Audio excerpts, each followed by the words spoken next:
I'm going to create a new route to delete the song. This time the HTTP verb should be delete, and here we need to provide our action. I don't have delete method. Let me create inside the song controller. I'm going to create an async method. The name is delete. It will take request and response. You can also use try and catch.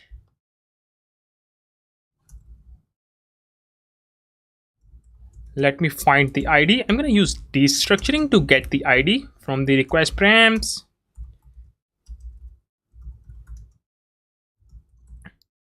Now I'm going to use song.find by ID and remove, or you can use find one and remove. Let me use the find one and remove. I need to provide the ID. I'm going to provide the ID. If there is a no song, then we need to return this message res.status 404. Let me send the error. Could not find song. If everything is good, a song has deleted, then you can return the deleted song in the response. I'm going to send the deleted song in the response. Let's try to delete this name of love song.